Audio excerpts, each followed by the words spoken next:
নিৰ্যাতন চলি আছে।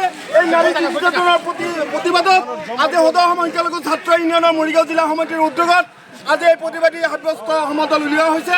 আৰু এই সমদলৰ জৰিয়তে আমি অসমৰ মুখ্যমন্ত্ৰী আৰক্ষী প্ৰশাসনক আমি অনুৰোধ জনাইছোঁ, যি অপৰাধী আছে সেই অপৰাধীক কঠোৰৰ পৰা কঠোৰতম শাস্তি বিহিব লাগে। এনেকুৱা শাস্তি দিব লাগে যাতে এনেকুৱা অপৰাধীক বুকু কঁপি উঠে।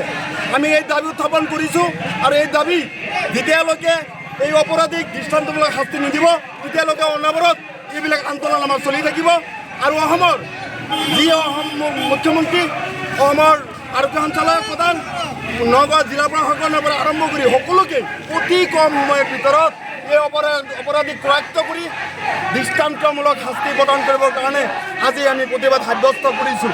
অপৰাধীৰ কোনো ধৰ্ম নাই, অপৰাধীৰ কোনো ধৰ্ম নাই। যি অপৰাধ কৰিছে তাৰ দৃষ্টান্তমূলক শাস্তি প্ৰদান কৰিব লাগে। আইনৰ জৰিয়তে ফাষ্ট ট্ৰেক আদালতৰ জৰিয়তে ফাঁচী প্ৰদান কৰিব লাগে বুলি আমি দাবী উত্থাপন কৰিছোঁ।